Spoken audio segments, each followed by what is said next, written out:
Hola chicas y chicos, bienvenidos a un nuevo vídeo. En esta ocasión vamos a entrar a ver ya el último de los editores que nos quedan por ver. Es concretamente el editor de preferencias.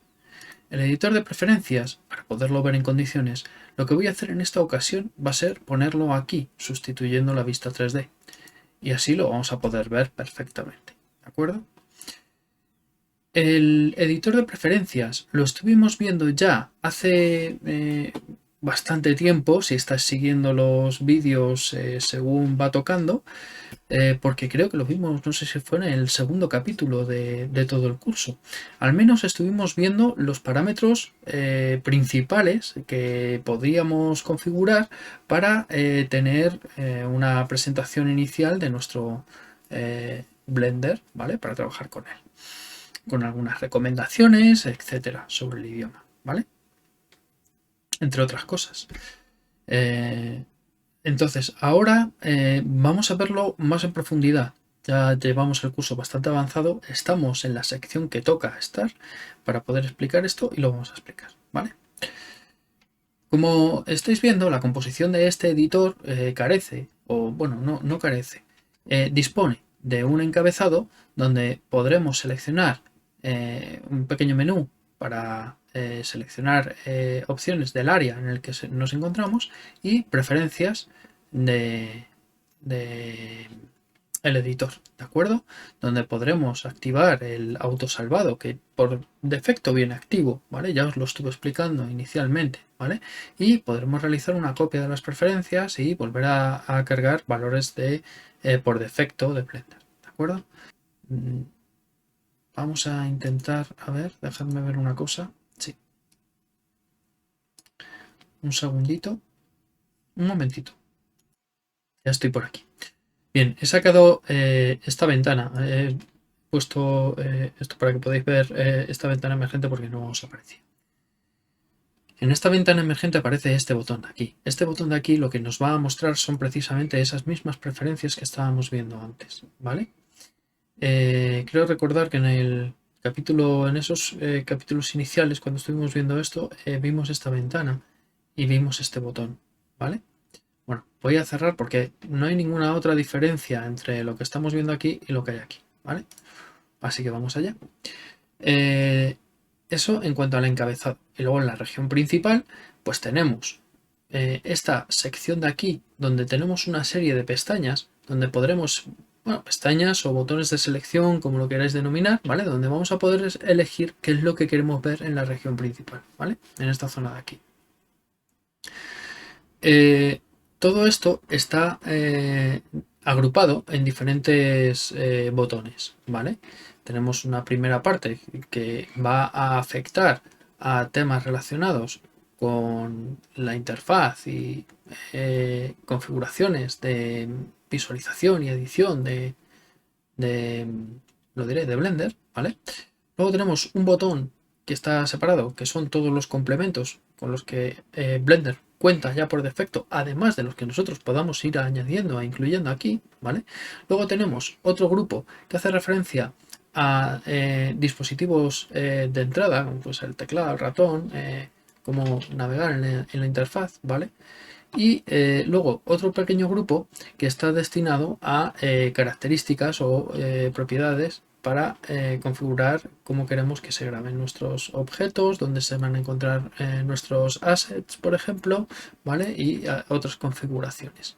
Luego este botón que aparece aquí, por defecto no aparece, ¿vale? Lo que ocurre es que yo tengo una opción aquí marcada, que es esta, ahora os la explico, y por eso se muestra ese botón, ¿vale? Entonces, vamos a empezar sin tenerlo marcado, lo voy a marcar ahora, ¿vale? Estos son los grupos que tenemos. Dada la extensión que tiene todo este editor, es probable que grabemos un par de vídeos. 3, no lo descarto, porque tiene mucha información.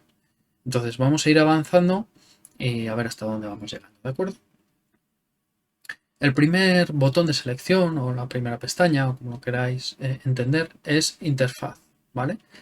En el apartado de interfaz tenemos varios paneles en los cuales podemos configurar diferentes cosas. En el panel de display tenemos una escala de resolución que esta, si recordáis en aquel vídeo al que os estaba haciendo referencia, creo recordar que lo puse en 1.2. Esto lo que hace realmente es, yo lo configuré así para que vosotros pudierais ver en condiciones la interfaz. Luego lo he tenido en 1.1, he ido haciendo los cursos y se ve la interfaz perfectamente. Por defecto viene a 1, ¿vale?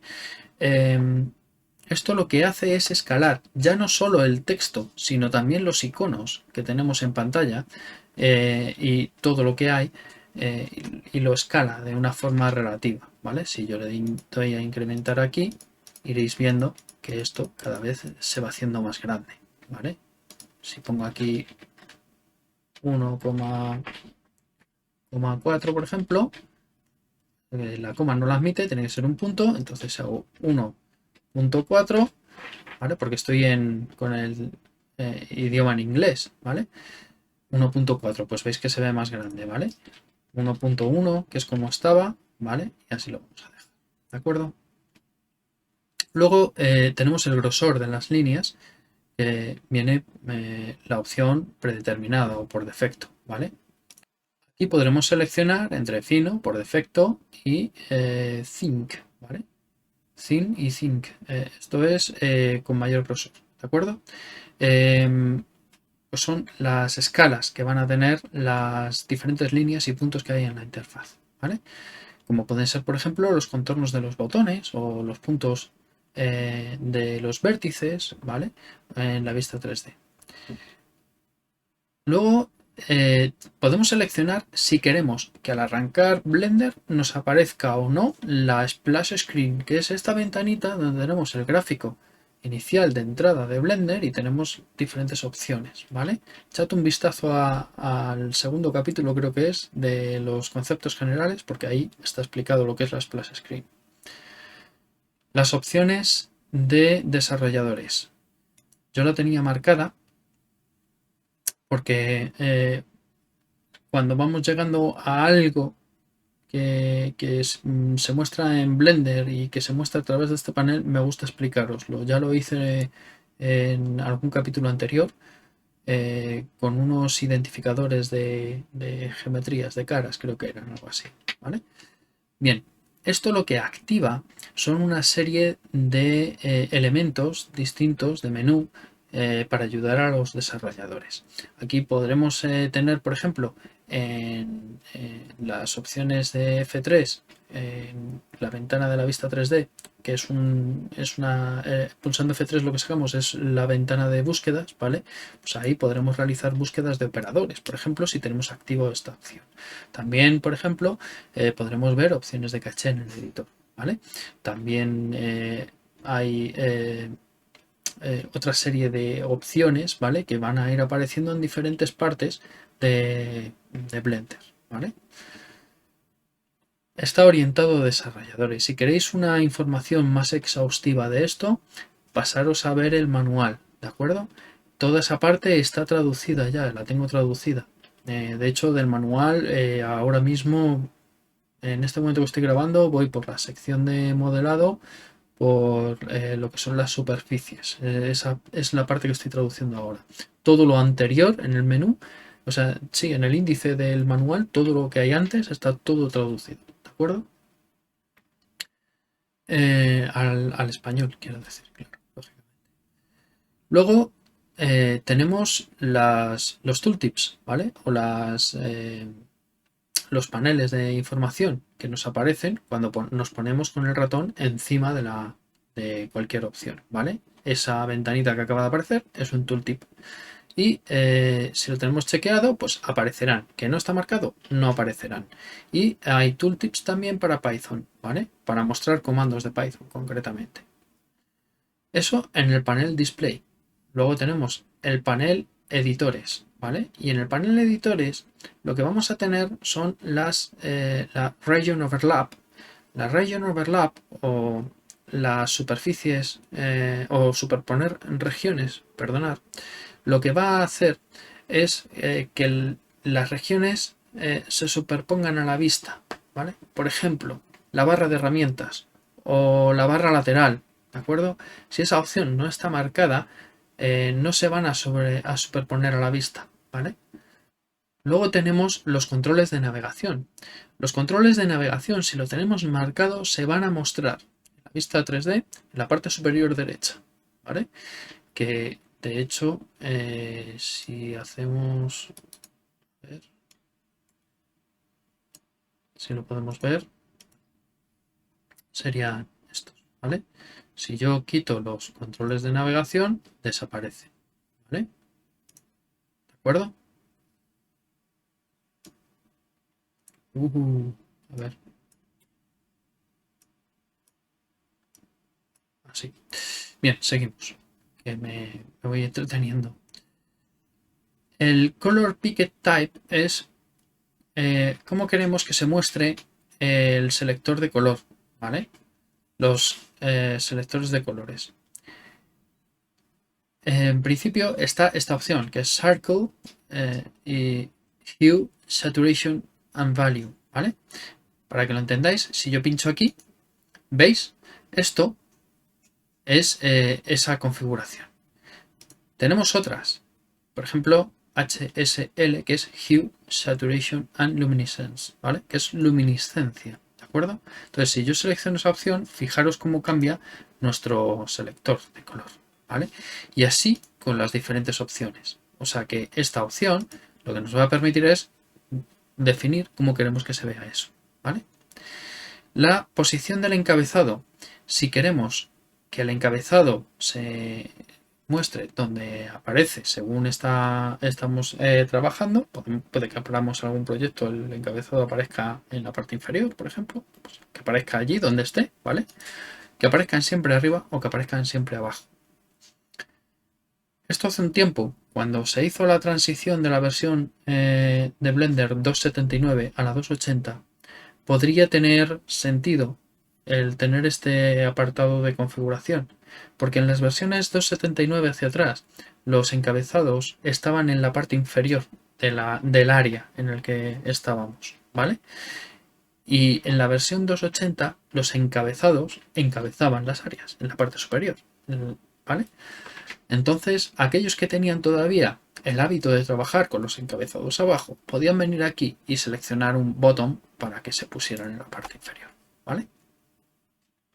Luego, Factor Display Type lo que va a especificar es cómo queremos que se muestren los valores en aquellos casilleros que sean de factor, de porcentuales, ¿vale? Si queremos que el valor se muestre, un valor tipo factor es que se muestre del 0 al 1, ¿vale?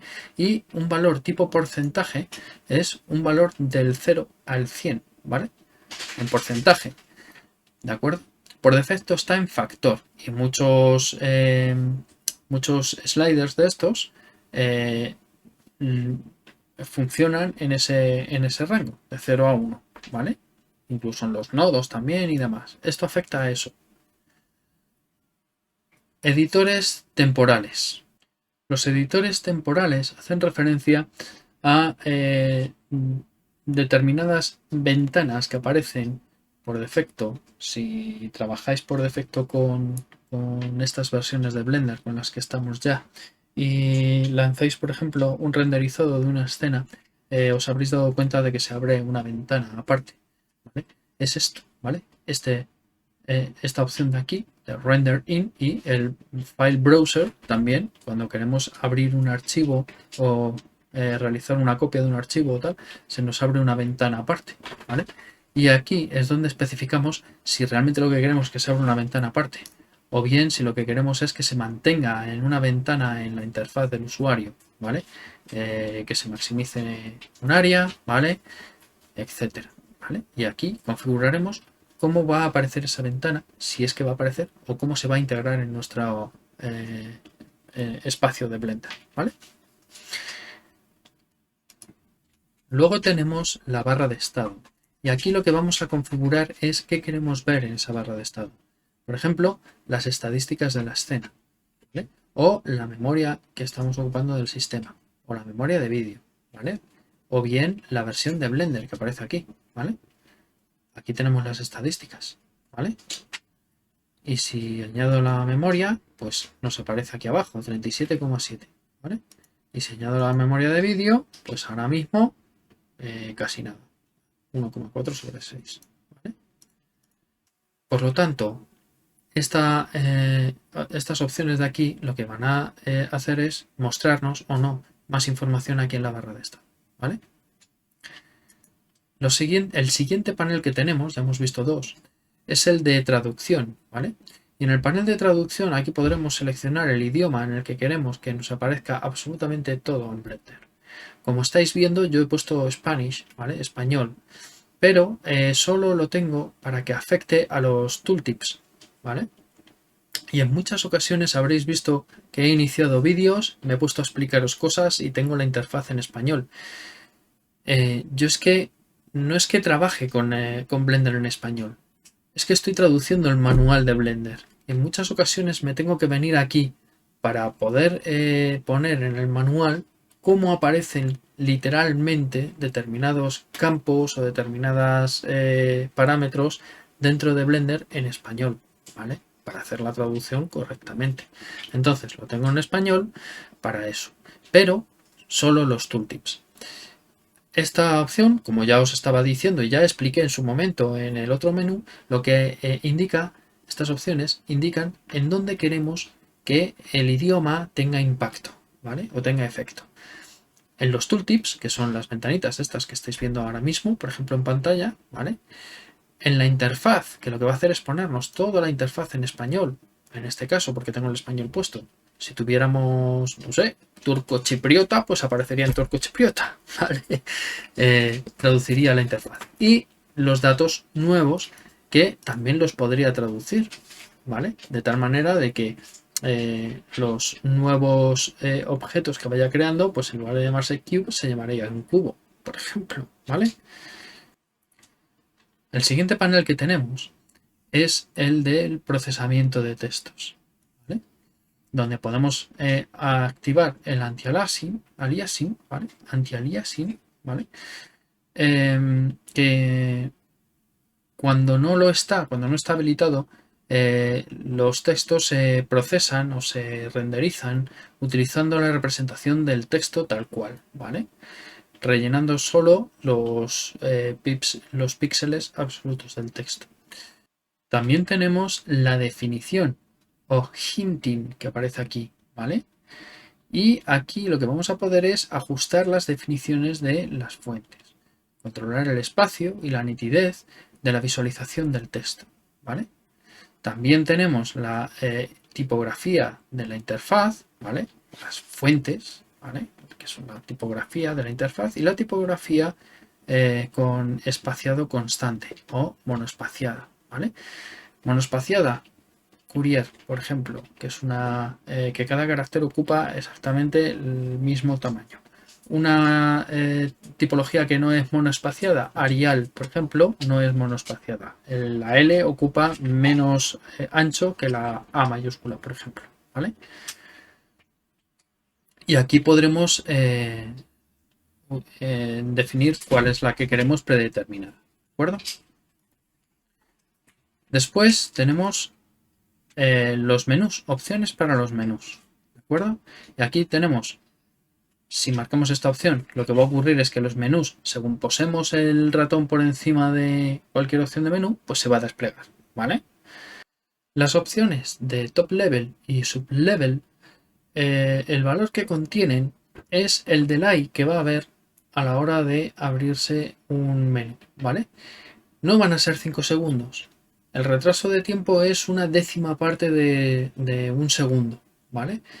Si ponemos 5, pues 5 décimas partes de un segundo. Es decir, que no va a abrir el menú inmediatamente en el momento en el que el ratón esté sobre el menú, sino transcurrido ese lapso de tiempo, ¿vale? Si yo me pongo aquí, veis que tarda un poquito en desplegarse y se despliega, ¿vale? Lo veis. Y en los subniveles sigue el mismo razonamiento, ¿vale? Pero con los submenús estos, ¿vale? Es decir, si yo paso por encima no lo despliega, pero si me paro en él, pasa nada, muy poquito, porque el tiempo que tenemos puesto es muy cortito, es lo que tarda en desplegarse, ¿de acuerdo? Bien, yo lo voy a dejar desmarcado porque me resulta incómodo el que según paso el ratón por encima de los menús que se abran, ¿de acuerdo? Luego tenemos opciones para los menús, los pie menus, ¿vale? O los menús circulares. Aquí tendremos tiempo de espera de animación, ¿vale? Que es este de aquí. Tenemos la duración de mantenimiento, que es esta opción de aquí, Tab Key Timeout, ¿vale? También tenemos los tiempos de espera para recentrar, ¿vale? La selección. El radio, que va a tener nuestro menú circular, el umbral, ¿vale? Que es la distancia desde el centro antes de poder realizar una selección, y la última opción, que es el umbral de confirmación, que es el umbral de distancia a partir del cual se realiza la selección, ¿vale? Si está en un valor 0 no tiene efecto, ¿vale? Está deshabilitado. Con eso hemos visto toda la parte de interfaz, ¿de acuerdo? Todos sus paneles. Themes o temas. Y aquí podremos seleccionar para todas estas opciones de aquí, pues, configuraciones de la interfaz del usuario, de tipos de texto, los sets de colores para los huesos, colores para las colecciones, ¿vale? Y aunque hay muchos desplegables, algunos son chiquititos como el que os acabo de mostrar, pero hay otros que son eternos y tienen más opciones dentro, ¿vale? Si queréis ir echando un vistazo a todo esto, podremos configurar para cada uno de los diferentes editores que tenemos, pues determinados parámetros u opciones, ¿de acuerdo? No voy a entrar mucho aquí, simplemente pues que lo sepáis. Podríamos llegar a instalar un tema también para si tenemos algo que hayamos adquirido desde fuera, y lo podremos instalar también, ¿vale? O resetear los valores, ¿de acuerdo? El viewport, ¿vale? Lo que contiene son estos paneles que tenéis a la vista. En el panel de visualización o de display, ¿vale? Tenemos en primer lugar la superposición de la información de texto, ¿vale? La información del objeto, la visualización del nombre y esta tercera opción, que son los frames por segundo, ¿vale? Esto aparecerá según sea necesario en nuestra pantalla. Por ejemplo, si estamos reproduciendo una animación en la vista 3D, más o menos a esta altura, si está la barra de herramientas aquí, bueno, vamos a hacer aquí.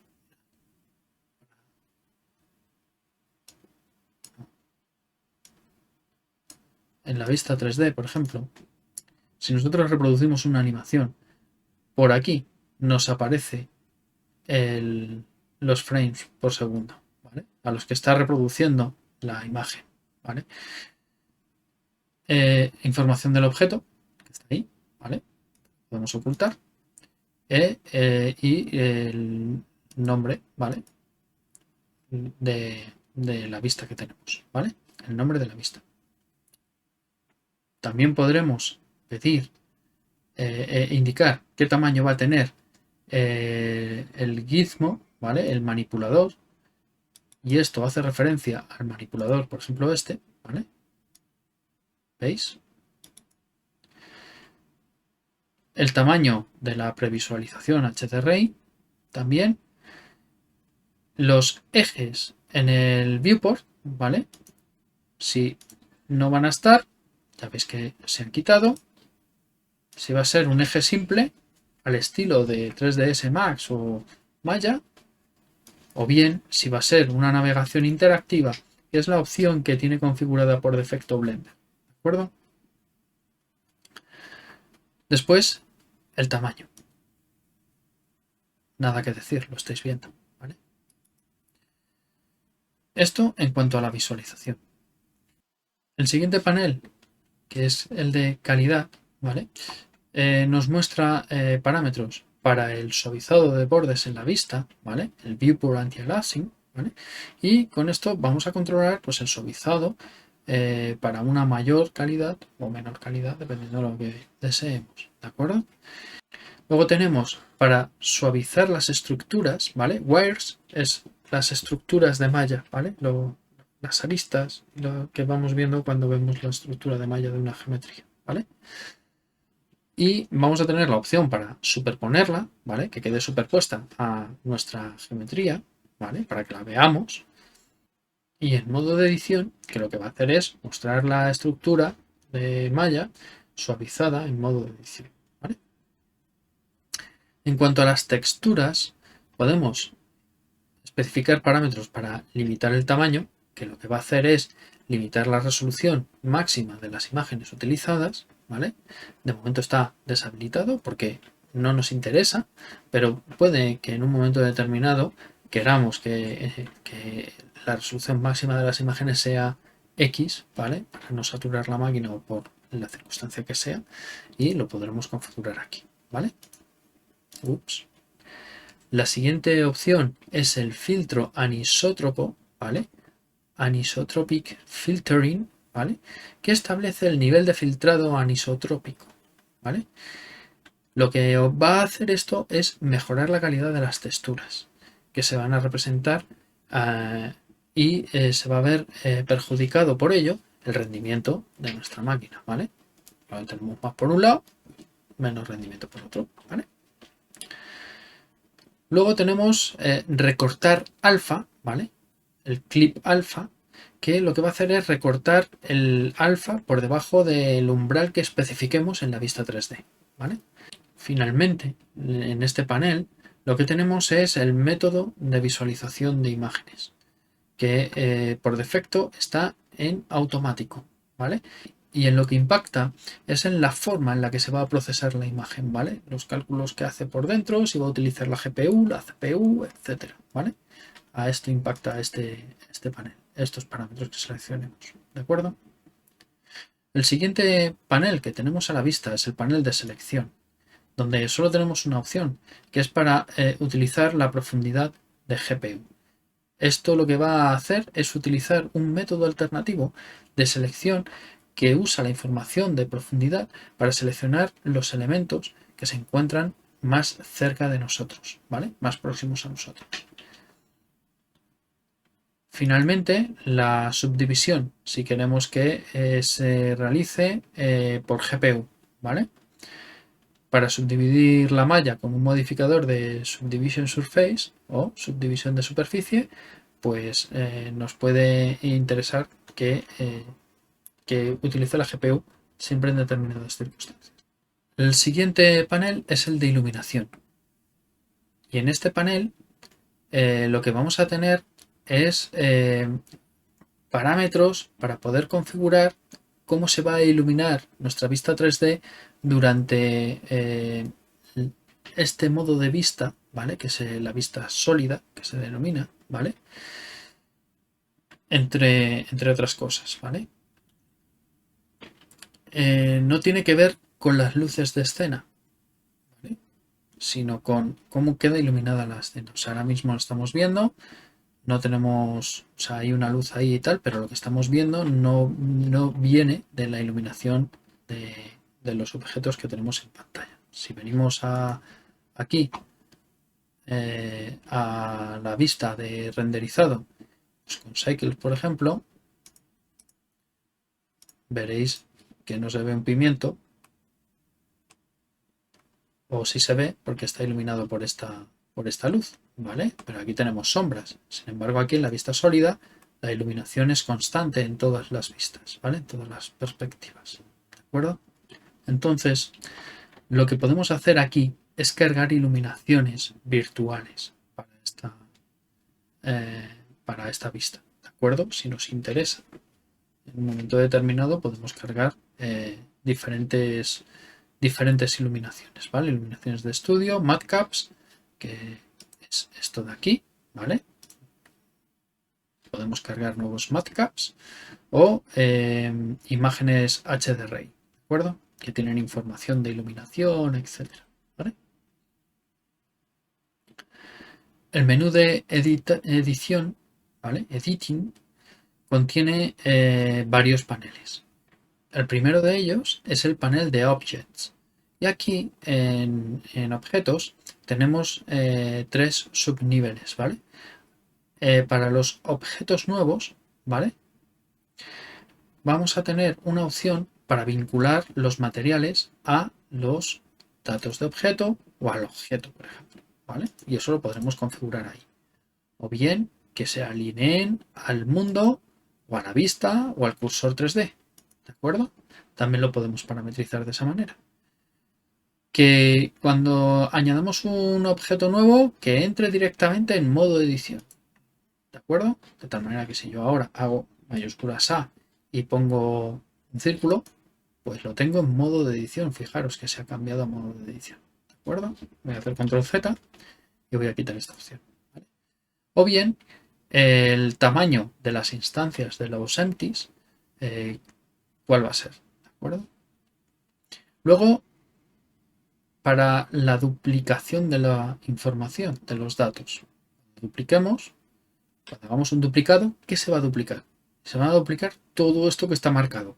Echadle un vistazo, son muchas casillitas, ¿vale? Yo ya estoy mayor y no veo bien. Letra muy pequeña, ¿vale?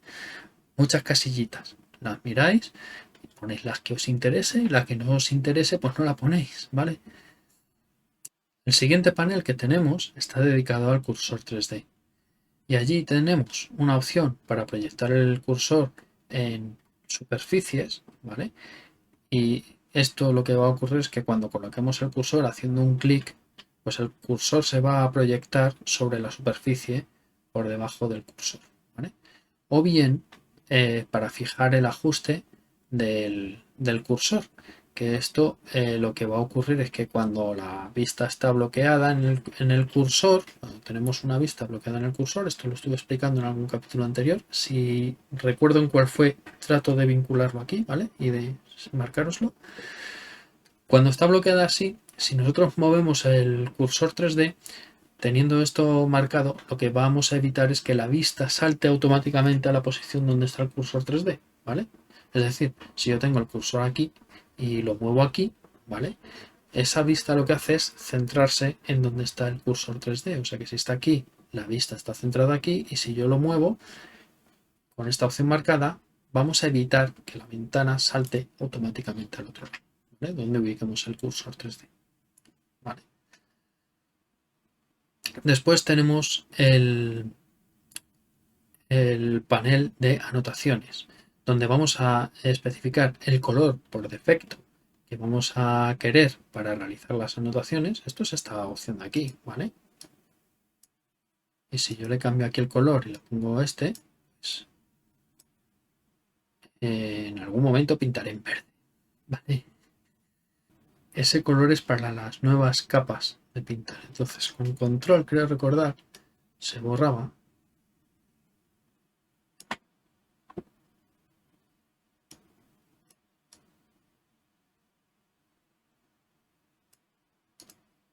Como ya tengo una capa creada, pues ha tomado ese color por defecto.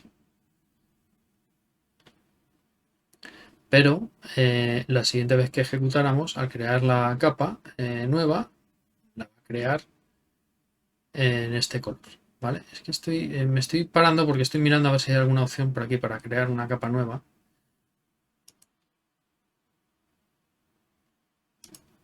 ¿Veis? Y va en ese color. Y ahora ya puedo pintar. Ya está. Así. Solucionado. Bien. Si le doy aquí a resetear el valor por defecto, me lo devuelve el valor que tenía por defecto, ¿vale? Esto lo he hecho con el botón derecho. Con el botón derecho en el casillero y me da esa opción, ¿vale? Para devolver el valor por defecto. Luego, el radio del borrador. Habéis visto cuando he borrado que he pulsado la tecla control y ha aparecido un circulito. Bien, pues ese circulito tiene un radio de 25 píxeles, ¿vale? y aquí configuramos ese tamaño por defecto. Luego lo podremos manejar en la interfaz, ¿vale? El siguiente panel que tenemos a la vista es el pintar influencias y muestra este valor, ¿vale? Las influencias, entre otras circunstancias, las solemos utilizar para ponderar de qué manera un hueso va a deformar una malla, ¿vale? Una geometría. Podemos hacer que en una zona de nuestra geometría, al movimiento de un hueso, la deformación de esa malla sea muy suave o sea tan fuerte como el movimiento que realicemos, ¿vale? Y aquí lo que vamos a parametrizar es pues cómo vamos a realizar ese pintado de influencias, ¿vale? Luego tenemos el Grease Pencil o el lápiz de cera, donde podremos seleccionar entre las opciones de Manhattan, ¿vale? Que es el número mínimo de píxeles que el ratón debería de haber movido horizontal o verticalmente antes de que se registre un movimiento, ¿vale?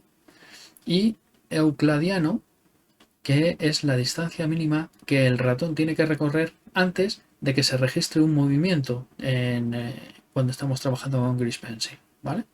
Estos son parámetros de precisión para que cuando estemos pintando y cuando estemos haciendo otras cosas con el ratón, estemos haciendo otras cosas con el ratón. A grosso modo y de forma muy brusca explicada. El panel del editor de texto que tenemos una opción de color de superposición de escritura, ¿vale? Esto lo que va a definir es un color que se va a utilizar en la parte inferior del círculo de pinceles en el modo de esculpir, ¿vale? Cuando lleguemos allí lo vamos a ver. Se coloca como una superposición al pincel, ¿vale? Y está representado por un punto de influencia del propio pincel, ¿vale? El color de superposición es visible solo cuando la selección, cuando está seleccionada la visibilidad de la superposición, ¿vale? Ya entraremos a ello cuando hablemos en la sección de esculpido sobre todo esto, ¿vale? Pero bueno, son parámetros tal vez un pelín técnicos, ¿de acuerdo? Y luego la miscelánea, donde aquí vamos a poder seleccionar el color de la superposición de la escultura, ¿vale? Y vamos a poder seleccionar el margen de autodesplazamiento de los nodos, ¿vale? Que es el margen que se usa para, para que los nodos se desplacen automáticamente. Esto ocurre si tenemos dos nodos juntos y creamos un nuevo nodo y lo interponemos entre medias, estos nodos que están tan juntos se van a separar un poco, ¿vale? Y la distancia que lo van a hacer está determinada por este valor, ¿de acuerdo? Finalmente, animación, ya vamos con un vídeo bastante largo, así que el resto lo vamos a ver en una segunda parte. En animación vamos a tener tres paneles. Uno dedicado a la línea de tiempo, donde vamos a tener valores para realizar ajustes que van a controlar determinadas cosas dentro de la línea de tiempo, ¿vale? Como por ejemplo el permitir fotogramas negativos. Si lo marcamos, podremos incluir fotogramas negativos en la línea de tiempo. O bien el espaciado mínimo de la cuadrícula, ¿vale? Que está establecido en 45 píxeles. Aquí. También podremos configurar cómo queremos que sea el código de tiempo, ¿vale? Entre todas estas opciones. Y cómo podremos acercar al fotograma, ¿vale? El zoom to frame type, ¿vale? El modo en el que se va a realizar esa aproximación a los fotogramas, ¿vale? Segundos en claves, en fotogramas claves, ¿vale? O manteniendo el rango, ¿vale? Después tenemos el panel de fotogramas clave. En el panel de fotogramas clave se van a realizar ajustes que van a controlar precisamente lo que vamos a ver con los fotogramas clave, ¿vale? Como por ejemplo, que las claves sean visuales, que solo se inserten si son necesarios, ¿vale? O bien las autoclaves o claves automáticas que nos muestre advertencia, ¿vale? En la pantalla, o bien que solo inserte los que están disponibles, o habilitar que esté habilitado en nuevas escenas, ¿vale? Y ya lo último que nos queda es el panel de las curvas F. Las curvas F, si recordáis el editor de curvas, estuve hablando sobre ellas un poco, ¿vale? Son esas líneas que aparecen en las gráficas, ¿no? Esas son las curvas F, ¿vale? Y aquí lo que vamos a poder es parametrizar como por defecto. Vamos a empezar a trabajar con esas curvas F, ¿no? La interpolación por defecto, cuáles van a ser los tiradores que van a tener estas curvas por defecto, etcétera. ¿De acuerdo? Bien, vamos a llegar hasta aquí. Se nos ha hecho un vídeo largo. Haré una segunda parte y en esa segunda parte trataré de condensar todo esto de aquí, ¿vale? Todos estos botones de aquí, ¿de acuerdo? Así que nada, chicas, chicos, sed buenos, portaros bien.